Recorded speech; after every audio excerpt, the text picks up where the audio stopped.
اعوذ باللہ من الشیطان الرجیم بسم اللہ الرحمن الرحیم بئس ما اشتروا به انفسهم ان يكفروا بما انزل الله بغيا ان ينزل الله من فضله على من يشاء من عباده فباءوا بغضب على غضب وللكافرين عذاب مهين. وإذا قيل لهم آمنوا بما أنزل الله قالوا نؤمن بما أنزل علينا ويكفرون بما وراءه وهو الحق مصدقا لما معهم قل فلم تقتلون أنبياء الله من قبل إن كنتم مؤمنين. وَلَقَدْ جَاءَكُم مُّوسَىٰ بِالْبَيِّنَاتِ ثُمَّ اتَّخَذْتُمُ الْعِجْلَ مِن بَعْدِهِ وَأَنتُمْ ظَالِمُونَ.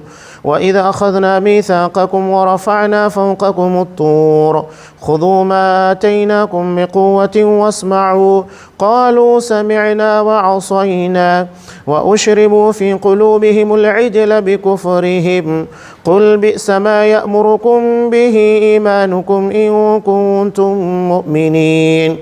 قل إن كانت لكم الدار الآخرة عند الله خالصة من دون الناس فتمنوا الموت إن كنتم صادقين ولن يتمنوه أبدا بما قدمت أيديهم والله عليم بالظالمين.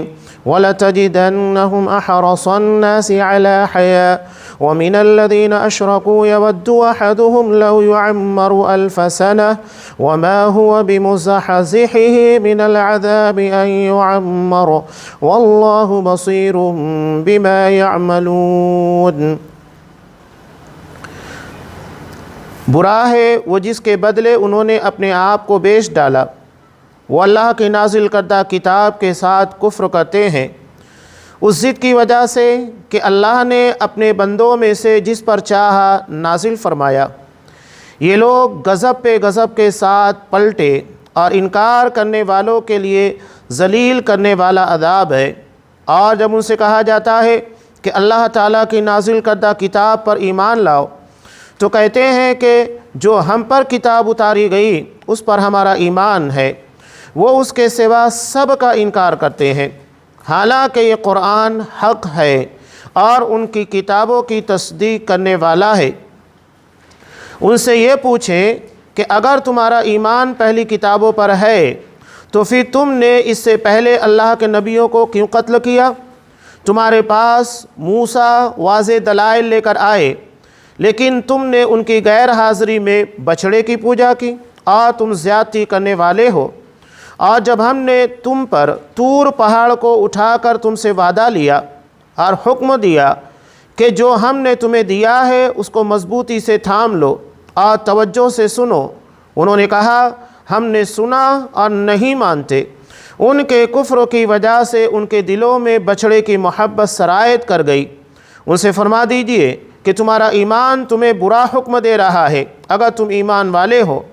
آپ فرما دیں کہ اگر آخرت کا گھر اللہ کے نزدیک تمہارے لیے ہی مختص ہے اور کسی کے لیے نہیں تو آؤ اپنی سچائی کے ثبوت میں موت کی تمنا کرو.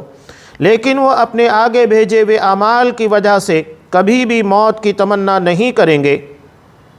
اللہ تعالیٰ ظالموں کو خوب جانتا ہے. آپ انہیں سب سے زیادہ دنیا کی زندگی کا حریص پائیں گے.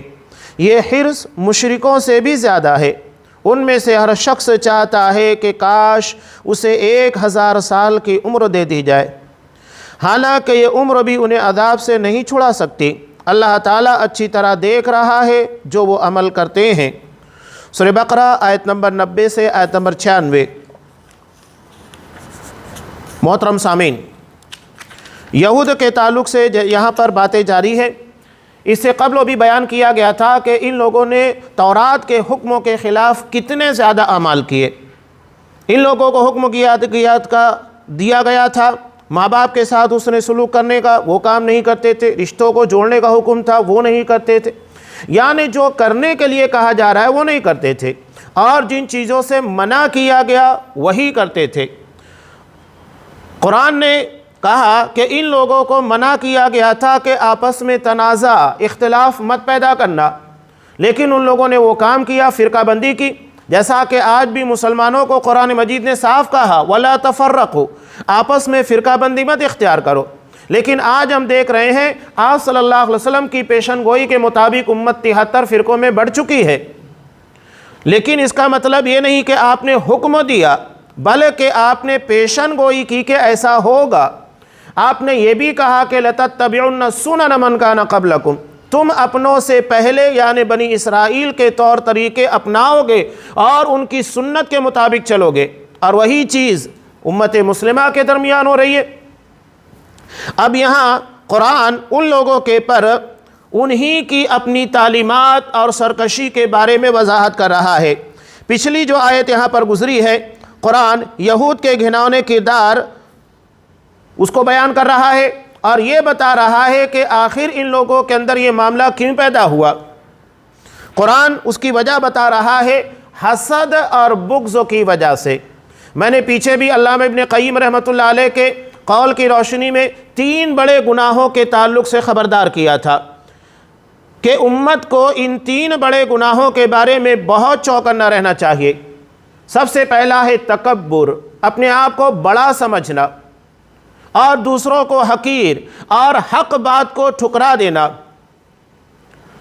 اس گناہ کی پاداش میں ابلیس راندہ درگاہ قرار دیا گیا، اس لیے کہ اس نے تکبر کیا تھا اور کہا تھا کہ انا خیر من، میں آدم سے بہتر ہوں، اللہ کے حکم کو ٹھکرا دیا۔ اور آج بھی آپ دیکھیے کہ لوگ تکبر کی بنیاد کے پر اللہ کے کتنے سارے احکامات کو ٹھکراتے ہیں۔ شرک عقائد کی باتیں چھوڑ دیجئے، سنت کے بارے میں اگر آپ دیکھیں گے تو آپ کو جگہ جگہ آپ صلی اللہ علیہ وسلم کی سنت کی مخالفت نظر آئے گی۔ صبح سے لے کر شام تک کے اعمال اور معاملات کے پر غور کیجئے، چاہے اس میں عبادات آتی ہو، تجارت آتی ہو، اور ہمیں اپنے رشتہ داروں کے ساتھ یا گھروں میں رہنے کے معاملات پیش آتے ہو، سب کے پر غور کیجئے تو ہمیں خود اندازہ ہوگا کتنی جگہ ہم آپ کے طریقے اللہ کے حکم کے مطابق چلتے ہیں اور کتنی جگہ ہمارے اندر مخالفتیں پائی جاتی ہیں۔ تو ان لوگوں کو منع کیا گیا تھا جن چیزوں سے وہی کام کیا کرتے تھے۔ قرآن اب یہاں پر بتا رہا ہے، ایک چیز یہاں پر میں بیان کرنا چاہتا ہوں کہ کوئی بھی گناہ ہے اس کے تعلق سے بندہ سوچتا ہے کہ آخر یہ ایسا کیوں کرتا ہے۔ 3 بڑے گناہ کے تعلق سے علامہ ابن قیم نے کہا تکبر، اور اس کے بعد لالچ کی بنیاد کے پر حضرت آدم علیہ السلام نے پھل کو استعمال کیا، نتیجہ یہ ہوا کہ جنت سے باہر قرار دیے گئے۔ اور تیسرا ہے حسد، جیسا کہ یہاں پر تذکرہ کیا جا رہا ہے۔ حسد آسان لفظوں میں اللہ کی تقسیم، اللہ کے فیصلے کے پر ناراضگی جتلانا ہے کہ اللہ تو نے اسے یہ نواز دیا، کیوں کیا؟ یہ اعتراض ہے اللہ کے فیصلے کے پر، جبکہ آپ صلی اللہ علیہ وسلم نے کہا وَرْضَ بِمَا قَسَّمَ اللَّهُ لَكَ، اللہ نے تمہاری تقدیر میں جو چیزیں لکھ دی ہے اس کے پر راضی ہو جاؤ، تکن اغنى الناس، سب سے مالدار انسان بن جاؤ گے۔ یعنی اصل مالداری ہمارے دل کی ہوتی ہے، ان الغنا غنى النفس، حقیقت میں مالداری دل کی مالداری ہوتی ہے۔ اگر دل ہی مطمئن نہیں ہے اور انسان کو دنیا کی ساری دولت دے دی جائے اس کے بعد بھی وہ مطمئن نہیں ہے، مزید کی چاہ میں لگا ہوا ہے اور اس کا دل لگا ہوا ہے، اٹکا ہوا ہے، کچھ اور مل جائے اور کچھ اور پراپرٹی بن جائے، دنیا کی کچھ اور چیزیں مجھے حاصل ہو جائے، تو نتیجہ کیا ہوگا؟ دل مطمئن نہیں ہے۔ شاعر بہت پیاری بات کہتا ہے، سکندر خوش نہیں پا کر دولت زمانے کی، سکندر خوش نہیں پا کر دولت زمانے کی، لٹا کر مایہ ہستی قلندر رقص کرتا تھا۔ سکندر اور قلندر کے درمیان زمین و آسمان کا فرق تھا۔ سکندر جس نے پوری دنیا کو فتح کرنے کا خواب دیکھا تھا لیکن نہیں کر پایا، آدھی دنیا کو اس نے فتح کر لیا، لیکن نتیجہ کیا ہوا؟ بے اطمینانی تھی، بے چینی تھی۔ اس کے مقابلے میں قلندر ایک فقیر تھا جو لوگوں سے مانگتا تھا، جو مل جاتا اسی کے پر خوشی ہوتی اور مطمئن ہو جاتا، اسی کے پر زندگی گزار رہا تھا۔ یعنی لوگوں سے مل جانے والی بھیک اس کی زندگی کی خوشی تھی، جو مل گیا اسے کھا لیا، اسی کے پر مطمئن ہے۔ آیا تھا کیا سکندر دنیا سے لے گیا کیا؟ تھے دونوں ہاتھ خالی نکلے کفن کے باہر، کچھ نہیں لے کر جاتا ہے۔ اس نے آدھی دنیا کو فتح کیا لیکن ایک چونی ساتھ لے کر نہیں گیا۔ تو یہ حسد اللہ کے فیصلوں کے پر اعتراض ہے، تنقید ہے، ناراضگی جتلانا ہے، اور یہ دراصل عقیدے کی خرابی کا نتیجہ ہے۔ اس لیے کہ جب ہم اللہ تبارک و تعالیٰ کو الحکیم مانتے ہیں کہ اللہ اپنے سارے معاملات کے اندر حکمتوں کے ساتھ فیصلہ کرتا ہے، تو پھر اعتراض کا مطلب کیا ہے؟ یعنی نعوذ باللہ ہم اللہ کو حکیم نہیں مانتے کہ اللہ نے اس کو دے دیا، یہ حکمت کے خلاف تھا، نہیں دینا چاہیے تھا، مجھے دینا چاہیے تھا، اللہ نے مجھے نہیں دیا۔ تو یہ اللہ کے فیصلوں کے پر اعتراض ہے، اور تقدیر کے پر ایمان بندے کو مطمئن کر دیتا ہے، اور اس کا عقیدہ بھی اپنی جگہ کے پر برقرار رہتا ہے، وہ اللہ کے کسی فیصلے کے پر اعتراض نہیں کرتا۔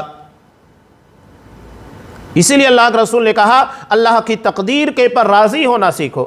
وَرَضَ بِمَا قَسَّمَ اللَّهُ لَكَ، اللہ نے تمہاری تقدیر میں جو بھی لکھ دیا ہے اس کے پر راضی ہو جاؤ، یہ تمہارے دل کی مالداری ہے، غنا ہے، مطمئن رہو گے، کبھی بھی زندگی کے اندر بے اطمینانی نہیں ہوگی، بے قراری نہیں ہوگی۔ تو یہ 3 بڑے گناہ تھے۔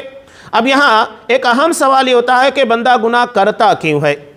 دراصل ایک داعیہ ہے، ایک جذبہ ہے جو دل کے اندر پیدا ہوتا ہے۔ اگر اس جذبے کے پر اگر ہم نے قابو پا لیا تو یقینی بات ہے کہ ہماری زندگی کے مسائل حل ہو جائیں گے۔ اسی کو تعالیٰ صلی اللہ علیہ وسلم نے کہا کہ لیس الشدید بالسرعہ، حقیقت میں پہلوان وہ نہیں ہوتا ہے جو کشتی میں کسی کو پچھاڑ دیتا ہے، حقیقت میں پہلوان کون ہوتا ہے؟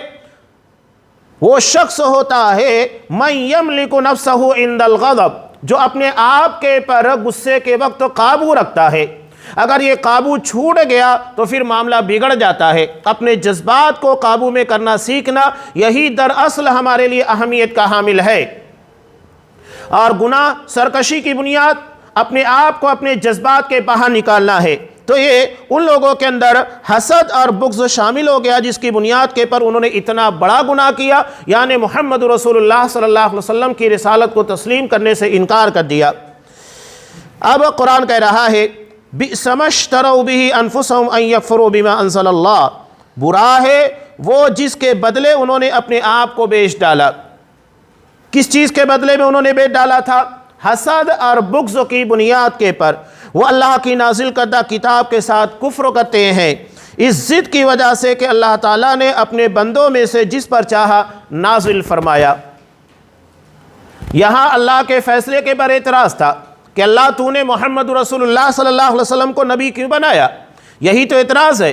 انہوں نے ایک بڑی چیز کے پر اعتراض کیا، ہم زندگی کے چھوٹی چھوٹی چیزوں کے پر اعتراض کرتے ہیں کہ اللہ تو نے اس کو یہ کیوں دے دیا، اسے مالداری کیوں دی، اسے عزت کیوں دی، اسے علم کیوں دیا، اسے دنیا کے اندر شہرت کیوں عطا کی۔ یہ ساری چیزوں کے پر ہم تو اعتراض کرتے ہیں نا۔ یہ دراصل اللہ کے فیصلوں کے پر اعتراض ہے۔ اور اگر ہم اللہ کو الحکیم مانتے ہیں تو ہمارا الحکیم کے پر ایمان و یقین کا تقاضا یہ ہے کہ ہم اللہ کے کسی فیصلے کے پر اعتراض نہ کرے، من ون اسے تسلیم کر لے، اس کے پر کسی قسم کا سوال نہیں پیدا ہونا چاہیے۔ تو ان لوگوں نے اللہ کی تقسیم کے پر، اللہ کے فیصلے کے پر اعتراض کیا کہ آخر محمد رسول اللہ صلی اللہ علیہ وسلم کو نبی کیوں بنایا گیا؟ ان لوگوں نے اپنی طرف سے یہ بات بنا لی تھی سارے انبیاء اور سارے رسول صرف بنی اسرائیل میں آنے چاہیے، بنی اسرائیل کے علاوہ کسی دوسری نسل کے اندر نہیں ہونا چاہیے۔ ابھی پچھلے درسوں میں بھی برادری اور قبائل اور اس طرح کے نسلی تعصب کی بنیاد کے پر کتنے فتنے پیدا ہوتے ہیں اس کے تعلق سے وضاحت میں نے کی تھی۔ تو ان لوگوں نے محض حسد کی بنیاد کے پر ایسا کیا۔ یہ لوگ غضب پر غضب کے ساتھ پلٹے اور انکار کرنے والوں کے لیے ذلیل کرنے والا عذاب ہے۔ اب قرآن مجید انہی لوگوں کی باتوں سے انہی کو جواب دے رہا ہے کہ ٹھیک ہے، اگر تم لوگ یہ کہتے ہو کہ سارے انبیاء اور سارے رسول صرف بنی اسرائیل میں ہی آنے چاہیے، اب یہاں بنیادی طور پر قرآن مجید چند اہم باتوں کو بیان کر رہا ہے کہ وَإِذَا قِيلَ لَهُمْ آمِنُوا بِمَا أَنزَلَ اللَّهُ، جب ان سے کہا جاتا ہے کہ جو اللہ نے نازل کیا اس کے پر ایمان لے کر آؤ، تو وہ کیا کہتے ہیں؟ لَن نُؤْمِنَ بِمَا قَالُوا نُؤْمِنُ بِمَا أُنزِلَ عَلَيْنَا، ہم اسی پر ایمان لے کر آئیں گے جو ہم پر نازل بھی، یعنی تورات۔ وَيَكْفُرُونَ بِمَا وَرَاءَ، اور تورات کے علاوہ جتنی کتابیں ہیں اس کے علاوہ جو بھی احکامات ہیں اسے ہم نہیں مانیں گے۔ حالانکہ قرآن کہتا ہے وَهُوَ الْحَقُّ مُصَدِّقًا لِمَا مَعَهُمْ، حالانکہ یہ قرآن اللہ کی طرف سے تصدیق شدہ ہے، اور قرآن کی صداقت اور قرآن مجید کے تعلق سے تصدیق خود تورات کے اندر موجود ہے، اور حضرت عیسیٰ علیہ السلام نے بشارت بھی دی تھی یاتی من بعد اسمہ احمد، کہ میرے بعد ایک نبی آنے والا ہے۔ یہ ساری چیزیں تورات کے اندر موجود ہے، انجیل کے اندر بھی موجود ہے۔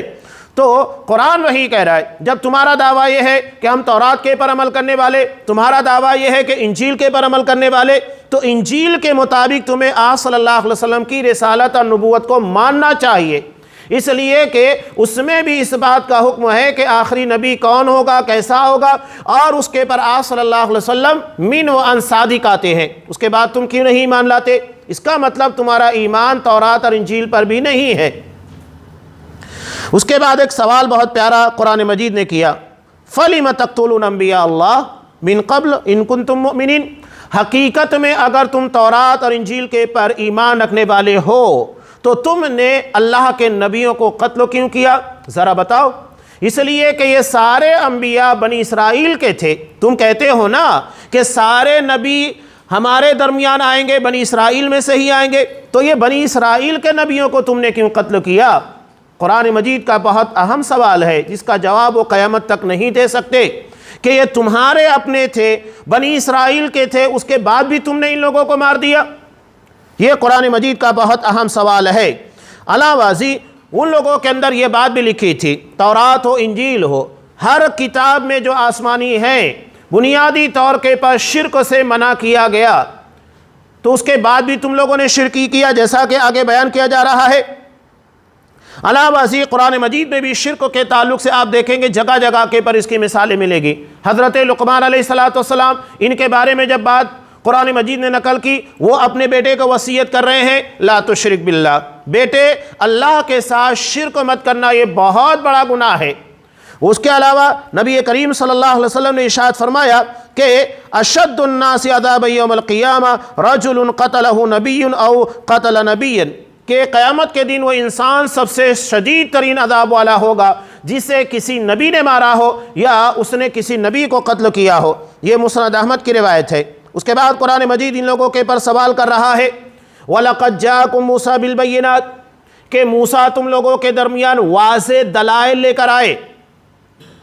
یہاں بینات سے مراد تورات کی وہ باتیں ہیں جو انہیں عطا کی گئی تھی احکامات کی شکل میں، واضح دلائل تھے شرک کے رد میں۔ اس کے بعد بھی تم لوگوں نے کیا کیا؟ ثُمَّ اتَّخَذْتُمُ الْعِجْلَ مِن بَعْدِي، اس کے بعد تم نے بچڑے کو معبود بنا لیا، جبکہ تورات کے اندر بچڑے کی عبادت سے تم کو منع کیا گیا، گو پرستی سے تم کو منع کیا گیا، اور وہی کام تم لوگ کر رہے ہو۔ تو تورات کے پر کہاں تم عمل کرتے ہو؟ ایک طرف دعویٰ کر رہے ہو کہ ہمارا ایمان تورات کے پر ہے، اور دوسری طرف یہ ہے کہ تم نبیوں کو بھی قتل کر رہے ہو۔ ہر چیز تمہارے دعوے کے خلاف جا رہی ہے۔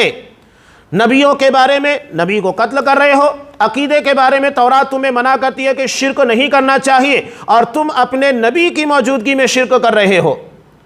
حضرت موسیٰ علیہ السلام جب تورات لانے گئے، ان لوگوں نے بچڑا بنایا اور اس کی عبادت کرنے لگ گئے۔ اس کے بعد قرآن کہہ رہا ہے کہ تم لوگوں سے کتنی سختی کے ساتھ عہد و پیمان لیا گیا تھا، تمہارے پر طور پہاڑ لا کر کھڑا کر دیا گیا، اور تم کو کہا گیا کہ اس میں جتنی چیزیں ہیں تورات کے اندر تو اسے سختی کے ساتھ اختیار کرو اور اسے سنو، اسے مانو، اسے تسلیم کرو۔ تو ان لوگوں نے شرارتاً کیا کہا تھا؟ سمعنا وعصینا، ہم نے سن تو لیا ہے، مانیں گے نہیں۔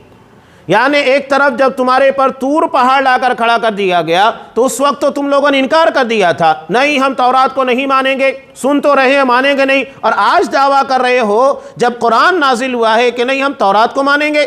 یعنی ہر وقت تمہارا معاملہ کتاب کے نازل ہونے کے وقت انکار کا ہی تھا۔ تم نے تورات کا بھی انکار کیا اور اسی طرح تم قرآن مجید کا بھی انکار کر رہے ہو۔ آگے قرآن ایک بہت پیاری بات کہہ رہا ہے۔ یہودیوں کا ایک دعویٰ قرآن مجید نے نقل کیا سورہ مائدہ میں۔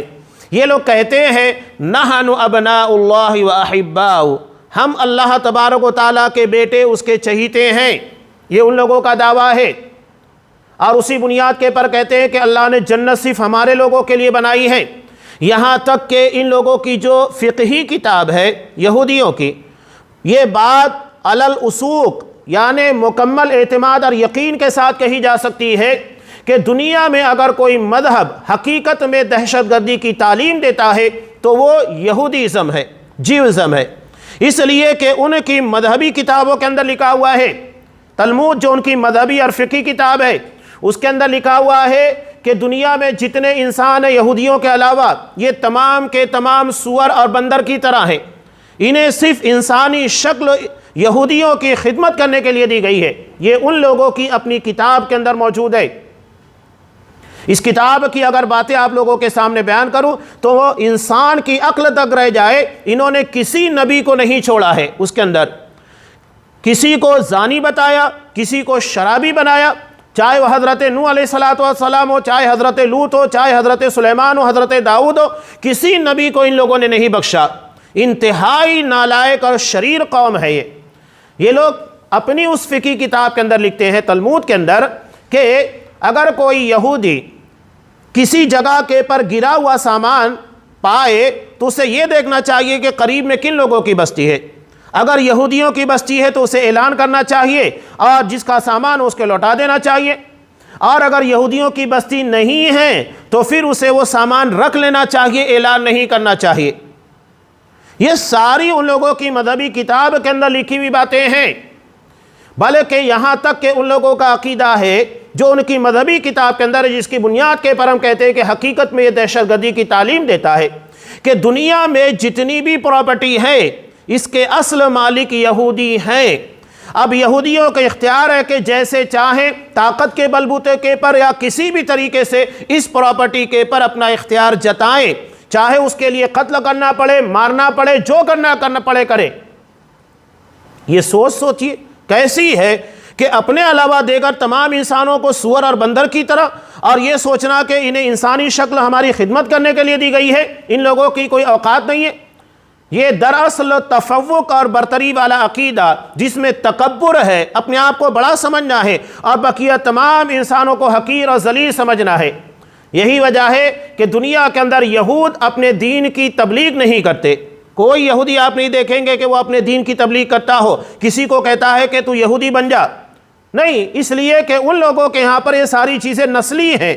ہماری ہی نسل جو ہے وہ حقیقت میں اللہ تبارک و تعالیٰ کی محبوب اور چہیتی ہے، کوئی دوسری نسل والا وہ یہودی بن نہیں سکتا، اس لیے کہ یہ نسل سے چلا ہوا معاملہ ہے، کوئی کتنی بھی محنت کرے اس کا کچھ بننے والا نہیں ہے، جو کچھ ہے وہ صرف یہودیوں کو ہی ملے گا، دنیا میں بھی اور آخرت میں بھی۔ اب قرآن مجید نے انہی لوگوں کے تعلق سے کہا کہ ٹھیک ہے، اگر تم یہ کہتے ہو کہ اللہ تبارک و تعالیٰ نے جنت تم لوگوں کے لیے سنواری ہے، اللہ نے جنت تم لوگوں کے لیے بنائی ہے، تو ایک کام کرو کہ فَتَمَنَّعُ الْمَوْتَ، کہ موت کی تمنا کرو، ان کنتم صادقین، اگر تم سچے ہو۔ کیوں؟ اس لیے کہ موت کے پل کو کراس کیے بغیر کوئی شخص اللہ کی جنت تک نہیں جائے گا۔ اس کے بارے میں ایک بہت پیارا جملہ ہے موت کے تعلق سے کہ موت ایک پل ہے، الجسر یوصل الحبیب من الحبیب، کہ جو ایک محبت کرنے والے کو دوسرے محبت کرنے والے سے ملاتا ہے۔ موت کے پل کو پار کیے بغیر کوئی شخص اللہ سے ملاقات نہیں کر سکتا۔ ہمارا محبوب حقیقی اللہ تبارک و تعالیٰ ہے، اور یہود یہ دعویٰ کر رہے ہیں کہ ہم اللہ کے چہیتے، اللہ کے پیارے ہیں۔ تو ایک کام کرو، کیوں ایسا نہیں ہوتا کہ تم اللہ کی نگاہ میں جب اتنے محبوب ہو تو اللہ سے ملاقات کرو، اور اس ملاقات کے لیے تمہیں موت کے پل کے پر سے گزرنا ہوگا، اس کے بغیر تم اللہ سے ملاقات نہیں کر سکتے۔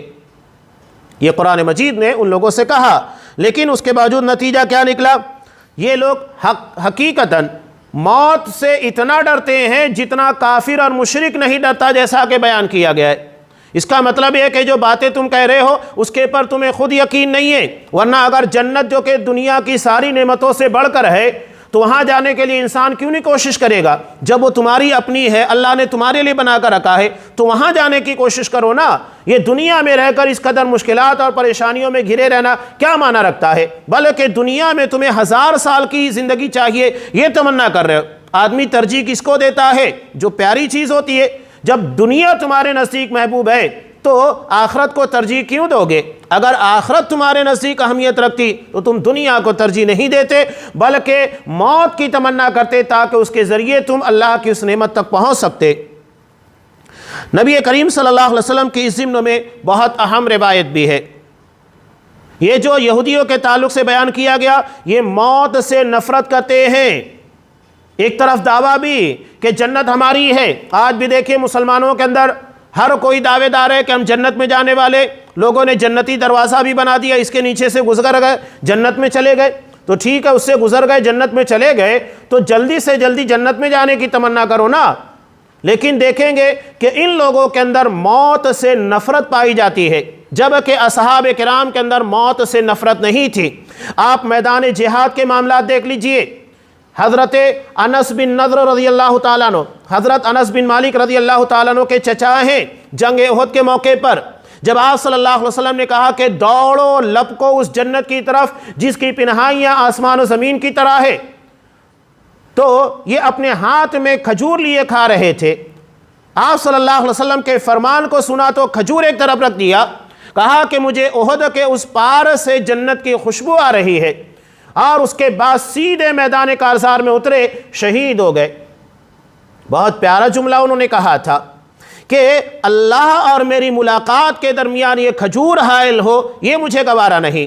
کھجور ایک طرف رکھ دیا اور سیدھے میدان کارزار میں اترے۔ اللہ تبارک و تعالیٰ نے دل سے نکلی ہوئی مراد کو شہادت کی شکل کے اندر قبول فرما لیا۔ یہ ہے حقیقت میں موت کی تمنا، یہ ہے شہادت۔ شہادت ہے مطلوب مقصود مومن، یہی ہماری زندگی کا اصل مقصود ہے۔ لیکن یہود کے اندر یہ چیز پیدا ہوئی اور انہی کی اتباع کے اندر آج امت مسلمہ کے اندر بھی یہ چیز پیدا ہو چکی ہے۔ ہمارے اندر بہت سارے شر و فساد کا منبع اور بنیادی وجہ خود آپ صلی اللہ علیہ وسلم نے بیان کیا۔ ابو داؤد کتاب الملاحم کی مشہور روایت حضرت ثوبان رضی اللہ تعالیٰ عنہ سے، آپ صلی اللہ علیہ وسلم نے کیا کہا؟ یوشک الامم ان تداعی علیکم کما تداعی الاکلۃ الی قصعتیہا، کہ قریب ہے کہ دیگر قومیں تمہارے خلاف ایک دوسرے کو انوائٹ کرے گی، دعوت دے گی۔ آج آپ دیکھیے کہ مسلمانوں کی تباہی میں کوئی اکیلی قوم نہیں ہوتی ہے، دنیا کی جتنی قومیں ہیں شریک ہو کر پارٹنر بن کر مسلمانوں کے خلاف سازشیں رچتی ہیں۔ اگر برما کے اندر مسلمانوں کی نسل و کشی کے معاملات پیش آئے تو ایسا نہیں ہے کہ وہ اکیلے تھے، ان کے پیچھے دیگر مشرک قومیں تھیں، باقاعدہ انہیں سپورٹ کیا گیا، انہیں باقاعدہ منصوبہ بندی دی گئی کس طریقے سے مسلمانوں کا صفایا تمہیں کرنا چاہیے۔ یہاں تک کہ گجرات کا جو منظم فساد تھا 2000 کا، وہ بھی دراصل باہر کے مشرکین یہود و نصارہ کی پلاننگ کا حصہ تھا۔ آج دنیا میں کسی بھی علاقے میں جائیے، آپ کو آپ صلی اللہ علیہ وسلم کی حدیث کے مطابق الکفر ملت واحدہ، کفر ایک جماعت ہے، اس بنیاد کے پر یہ مسلمانوں کے خلاف آپ کو ایک جٹ ہوتے نظر آئیں گے۔ آپ صلی اللہ علیہ وسلم نے کیا کہا؟ قریب ہے کہ دیگر قومیں تمہارے خلاف ایک دوسرے کو دعوت دے گی، شریک ہو جائے گی، جیسا کہ دسترخوان کے پر بیٹھا ہوا۔ لیکن سوال یہ پیدا ہوتا ہے، کوئی چیز دسترخوان کی زینت کب بنتی ہے؟ ایک مرغا ہے، کیا آپ اسے دسترخوان کے پر زندہ لا کر چھوڑ سکتے ہیں؟ بھاگ جائے گا۔ بکرا زندہ ہے، آپ اسے دسترخوان کے پر نہیں لا سکتے۔ ایک بیل ہے، آپ اسے دسترخوان کے پر زندہ نہیں لا سکتے۔ وہ کب آتا ہے؟ جب اس کو ذبح کر دیا جاتا ہے۔ جب ذبح کر دیا گیا تو سارا معاملہ آسان ہو جاتا ہے، اب وہ کسی بھی جگہ جا سکتا ہے، اس کو کہیں بھی لے جایا جا سکتا ہے۔ علامہ اقبال نے اسی چیز کو کہا تھا کہ قوت فکر عمل پہلے فنا ہوتی ہے، تب کسی قوم کی عظمت پہ زوال آتا ہے۔ ہمارے سوچنے کا انداز، ہماری فکر، ہمارا عقیدہ، ہمارا منہج عقیدہ مسلمانوں والا رہ نہیں گیا ہے، اسلامی رہ ہی نہیں گیا ہے۔ تو جب یہ ہماری مثال تو ایسے ہی ہے کہ پھلوں کی دکان کے پر چھلکے لٹکے ہوئے ہیں اور دور سے لگ رہا ہے کہ پھل ہیں، قریب جانے کے بعد پتہ چلتا ہے کہ گودا نکال لیا گیا ہے اور صرف چھلکے لٹکے ہوئے ہیں۔ یہی حالت مسلمانوں کی ہو چکی ہے۔ ظاہراً مسلمان اور عقیدتاً منہج کے اعتبار سے، عمل کے اعتبار سے اسلام ہمارے اندر اس شکل میں زندہ نہیں ہے، بلکہ جس طرح گودا باہر نکل چکا ہے، یہ بھی ہماری روح باہر نکل چکی ہے۔ اللہ نے ہمیں عزت کیوں دی تھی؟ حضرت عمر فاروق نے صاف کہا، نحن قوم اعزنا اللہ بالاسلام، ہم وہ لوگ ہیں جنہیں اللہ نے اسلام کی بنیاد کے پر عزت دی۔ ہم اگر یہ چاہیں گے اسلام کے علاوہ عزت ہمیں مل جائے، بالکل نہیں ملنے والی ہے۔ ہم سوچیں گے غیروں کے طور طریقے، ان کے عقیدے، ان کی فکر، ان کے تہوار میں شرکت، ان لوگوں کے طور طریقے اپنا لیں گے تو وہ ہمیں دنیا میں عزت دیں گے، تو آپ نہ ان لوگوں کی نظر میں باعزت رہو گے اور نہ اللہ تبارک و تعالیٰ کی نگاہ میں۔ عزت اگر چاہیے تو اسلام کے مطابق ملے گی۔ اللہ نے اسلام کو ہی عزت کا ذریعہ بنایا ہے، اس کے علاوہ کہیں عزت ملنے والی نہیں ہے۔ تو آپ صلی اللہ علیہ وسلم نے صاف کہا دیگر قومیں تمہارے خلاف جمع ہوگی، انوائٹ کرے گی، دسترخوان کی زینت بنا دیے جاؤ گے۔ صحابہ نے سوال کیا کہ اللہ کا رسول کیا اس وقت ہماری تعداد کم ہوگی؟ آپ صلی اللہ علیہ وسلم نے کہا کہ نہیں، بل انتم یومئذ کثیر، تمہاری تعداد بہت زیادہ ہوگی، لیکن وَلَكِنَّكُمْ غُثَاءٌ كَغُثَاءِ السَّيْلِ، تم پانی کے پر کوڑا کرکٹ کی طرح ہو جاؤ گے۔ عربی زبان میں غثاء درختوں سے ٹوٹنے والے پتے کو بھی کہا جاتا ہے، جو کچرا بن جاتا ہے نیچے گرنے کے بعد۔ کبھی آپ نے دیکھا ہے کہ درخت سے جو پتے لگے ہوتے ہیں، جب تک وہ اپنے مرکز سے یعنی اپنی اصل سے جڑے ہوتے ہیں، ہوا کتنی بھی رفتار کے ساتھ آئے انہیں ہلا سکتی ہے، اڑا نہیں سکتی ہے۔ پانی کتنی بھی رفتار کے ساتھ آئے اسے نہلا سکتا ہے لیکن بہا نہیں سکتا۔ یہی معاملہ ہے اپنے اصل سے جڑے رہنے کا۔ اور اللہ تبارک و تعالیٰ نے ہم کو کیا عطا کیا؟ ہمیں دو پاور ہاؤس عطا کیے، ایک قرآن ہے اور دوسرے نبی کریم صلی اللہ علیہ وسلم کی احادیث ہے۔ کہا کہ میں تمہارے درمیان دو چیزیں چھوڑ کر جا رہا ہوں، اللہ کی کتاب اور میری سنت، جب تک مضبوطی سے تھامے رہو گے کبھی گمراہ نہیں ہوگے۔ یعنی گمراہی کتاب و سنت کو صحیح طور پر نہیں پکڑنے سے پیدا ہوتی ہے۔ اگر ہمارے اندر گمراہیاں ہیں اس کا مطلب یہ ہے کہ ہم کتاب و سنت کو صحیح طور کے پر نہیں پکڑے ہوئے ہیں، تو یہ غصہ ہے۔ اس کے علاوہ ظاہری طور کے پر دیکھیے، کوڑا کچرا کرکٹ، مسلمانوں کی بستیاں خود اس بات کی غماز ہے کہ مسلمان یہاں بستے ہیں، حالانکہ جنہیں یہ بتایا گیا ہے کہ الطہور شطر الایمان، پاکی آدھا ایمان ہے، لیکن ہماری بستیاں، ہمارے رہنے سہنے کا طریقہ یہ پاکی سے کوسوں دور نظر آتا ہے۔ بہت افسوس ہوتا ہے جس قوم کو پاکی کا اتنا حکم دیا گیا بغیر وضو کے آپ نماز نہیں پڑھ سکتے ہیں، وہ قوم اس قدر ناپاکی اور گندگی اپنے علاقوں کے اندر نظر آتی ہے۔ یہ ہمارے لیے بہت بڑی بدنصیبی ہے۔ یورپ کے ایک اسکالر تھے، جب یہ مصر کے یورپ کا دورہ کرنے گئے، وہاں سے واپس آئے تو ایئرپورٹ کے پر، چونکہ بڑے آدمی تھے، اسکالر تھے، وہاں پر پترکار جرنلسٹ آ گئے اور ان سے سوال کیا۔ ان لوگوں کے سوال بڑے ٹیڑھے ہوتے ہیں، لگتا ہے کہ بہت آسان ہے، صرف ایک چھوٹا سا سوال کیا تھا کہ آپ نے یورپ میں کیا دیکھا؟ بظاہر لگتا ہے کہ بہت چھوٹا سا سوال ہے، لیکن غور کرے تو یہ سوال بڑی اہمیت کا تھا، لیکن ایک اسکالر اپنے اعتبار سے جواب دیتا ہے۔ تو انہوں نے بہت پیارے انداز میں کہا تھا کہ میں نے غیر مسلموں کے درمیان اسلام دیکھا، یعنی اسلام کی وہ ساری خوبیاں جو مسلمانوں کے اندر ہونی چاہیے تھی وہ غیر مسلموں میں مجھے ملی۔ آج آپ تجارت کے اندر بھی دیکھ لیں، تجارت کے وہ طور طریقے، ایمانداری، اچھائی کے ساتھ پیش آنا، کسٹمر سے اچھے اخلاق سے پیش آنا، یہ آپ کو غیروں میں ملے گا۔ اگر ایک مسلمان ہے تو مسلمان اس سے ڈر جاتا ہے لین دین کرتے ہوئے، مسلمان ہے دھوکہ دے دے گا، جھوٹ بول دے گا۔ یہ مسلمان، ہم اپنے آپ سے مطمئن نہیں ہیں تو دوسروں کو کیا مطمئن کریں گے؟ یہ بہت افسوسناک بات ہے۔ تو آپ نے کہا کہ اپنے آپ کو کتاب و سنت، اللہ کے اتارے ہوئے دین سے جوڑو، یہ ہمارا مرکز ہے۔ جب تک ہم اس سے وابستہ رہیں گے کبھی گمراہ نہیں ہوں گے، نہ ہمارے عقیدے گمراہی کا شکار ہوں گے، نہ ہماری فکر گمراہی کا شکار ہوگی، نہ ہمارے معاملات کے اندر خرابیاں پیدا ہوگی۔ وَلَا يَنزَعَنَّ اللَّهُ مِن صُدُورِ عَدُوِّكُمُ الْمَحَبَّةَ مِنكُمْ، تمہارے دشمنوں کے دلوں سے اللہ تمہاری ہیبت نکال دے گا۔ اس لیے کہ جب اسلام کے ساتھ ہم جڑے نہیں ہیں تو اللہ کی نظر میں عزت کہاں ہوگی؟ تو اللہ ہمیں دشمنوں کی نگاہ میں کمتر کر دے گا، اور ہمارے دلوں کے اندر کیا ڈال دیا جائے گا؟ وہن۔ صحابی نے پھر سوال کیا کہ اللہ کا رسول یہ وہن کیا ہے؟ وہن عربی زبان میں کمزوری کو کہا جاتا ہے۔ تو آپ صلی اللہ علیہ وسلم نے کہا حب الدنیا و کراہیت الموت، دنیا کی محبت اور موت سے نفرت۔ اور وہی نفرت یہود کے اندر پیدا ہو چکی تھی، وہ چاہتے تھے کہ ہمیں 1000 سال کی زندگی ملے، دنیا میں 1000 سال جیے۔ قرآن کہہ رہے اتنا جینے کا مطلب یہ نہیں کہ تم اللہ کے عذاب سے بچ جاؤ گے، اتنی لمبی یہاں زندگی گزارو گے اس کے بعد تو اللہ ہی کے پاس جانا ہے۔ ایسا تو نہیں ہے کہ اتنی لمبی زندگی گزارنے کے بعد تم ختم کر دیے جاؤ گے، فنا کر دیے جاؤ گے، اس کے بعد تمہاری کوئی زندگی نہیں ہوگی، ایسا نہیں ہے۔ یہاں اس ضمن میں ایک بہت پیاری روایت ہے جسے